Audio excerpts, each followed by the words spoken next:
Урматтуу делегаттар, урматтуу Муктубек Юсупович, Эмил Сатарович, мен сиздерди бүгүн баарыңыздарды ушул залда көргөнүмө кубанам. Бүгүн Бир Бол партиясынын кезексиз 9-чу съезди мамлекетибиздеги өлкөдөгү тарыхый окуянын астындагы биздин саясатка болгон өзүбүздүн атуулдук мекендин астында болгон көз карашыбыз боюнча чогулуп отурабыз. Бүгүнкү съезд эмне үчүн тарыхый, эмне үчүн бүгүнкү окуялар, шайлоолор тарыхый? Анткени ар бир шайлоо бул тарыхый окуя. Анткени ошол шайлоодон кийин түптөлгөн бийлик бутактары, парламент, өкмөт келечектеги 5 жылдагы мамлекеттин өнүгүшүн аныктайт. Ошол 5 жылдагы мамлекеттин тагдырын аныктайт. Ошондуктан шайлоолор бул тарыхый окуя болуп эсептелет. Көпчүлүк учурда айтат, мына кечээ эле окуп калдым, эмнеге эле баарыңар шайлоону кеп кылып атасыңар, андан башка маселе жокпу деп. Андай эмес. Бүгүнкү күнү күн тартибинде, мамлекеттин күн тартибинде эң маанилүү маселе бул шайлоолор. Шайлоодогу жоопкерчилик, шайлоодогу партиянын, ошо партияны түптөгөн партиянын катарындагы жарандардын шайлоого болгон даярдыгы, алардын жоопкерчилиги, жалпы элдин аң сезими бул өзүнчө бир экзамен, биздин тарыхасындагы экзамен. Ошондуктан мына бүгүн биз чогулуп баарыбыз сиздер менен өзүбүздүн күн тартипти аныктап, тизмени аныктап, саясий күрөшкө аттанып атабыз. Эмне үчүн саясий күрөш? Анткени ар бир реформа, ар бир переломный момент, ар бир өзгөрүү, ар бир жаңылануу бул каршылыктарга туш келет. Реформалык сунуштар ар дайым каршылыктар менен коштолот. Ошондуктан күрөш деп аталат бул. А күрөш үчүн ар дайым күч керек, күчтүү болуш керек. Дух күчтүү болуш керек. Аракеттер күчтүү болуш керек. Жана демилгелер күчтүү болуш керек. Мына кечээ биз бир күн кечке тренинг өттүк. Айжан Чыныбаева айтты. Биз келечекте Кыргызстанды кандай көргүбүз келет? Кандай картинкаларды силер элестетет элеңер деп.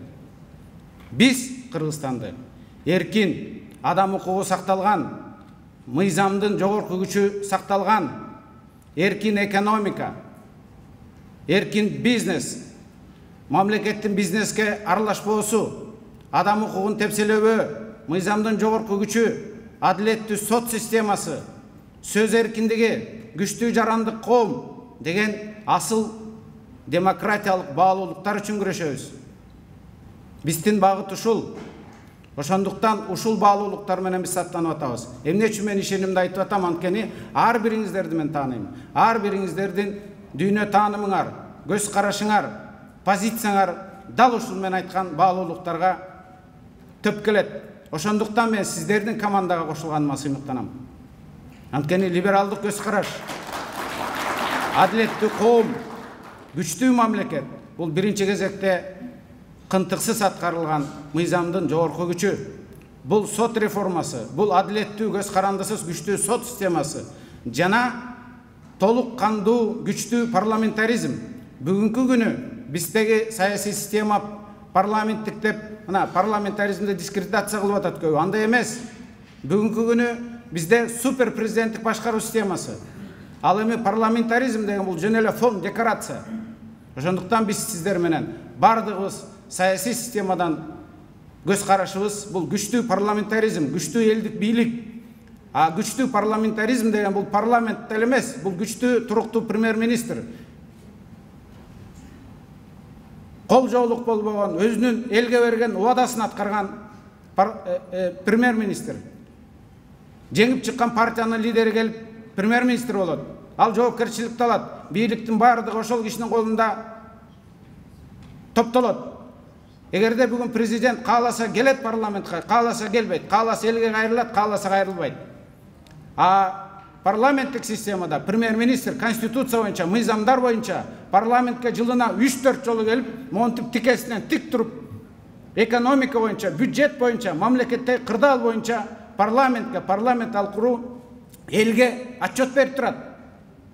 А бүгүн президент ушинтип трибунага чыгып парламенттин астына 1 саат отчет берип атабы? Андай эмес. Ал эми парламенттик системада премьер-министр жылына 3-4 жолу келип 1 сааттан туруп оппозициянын суроосуна жооп берип, журналисттердин суроосуна жооп берип, жалпы элдин көзөмөлүндө отчет берет. Мына ушуну айтат күчтүү парламентаризм, күчтүү премьер-министр деп.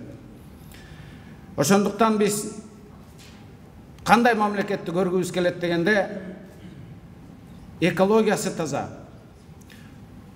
туризмге ылайыкташкан, IT технология өнүккөн, бизнес өнүккөн, айыл чарба жаатында ар бир адам өзүнүн ошо өстүргөн, баккан малын, агрардык өсүмдүктөрүн сатып, генеттин оокат кыла турган коомду тилейбиз. Ошондой картинканы, кечээки тренингде айткандай, ошондой коомду көргүбүз келет.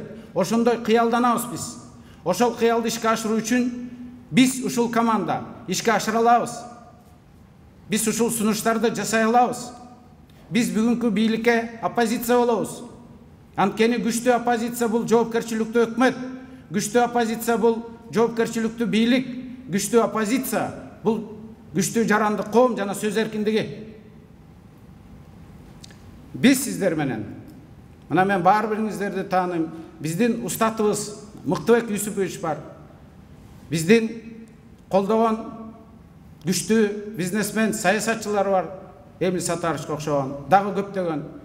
Биз бул адамдардын опытын, тажрыйбасын, батасын алып, силердин энергияңарды, духуңарды жана билимиңерди баарын бир ширелтип, биз көптөгөн чоң ийгиликтерди мамлекетибизге, эл журтубузга, мекенибизге алып келебиз. Баарыңыздарга мен ийгилик каалайм. Кудай буйруса, жеңиштер алдыда, биз жеңебиз. Анткени биздин жүзүбүз жарык, биздин айта турган сөзүбүз бар, биздин сунуш кыла турган идеяларыбыз бар. Жана биз эч качан эч кимден уялбайбыз, анткени биздин жүзүбүз жарык, жана биз азыркы коом талап кылган, бүгүнкү эл, бүгүнкү шарт талап кылган жаңы жаратман күчтөрдүн командасы деп биз сыймыктуу менен айта алабыз. Рахмат.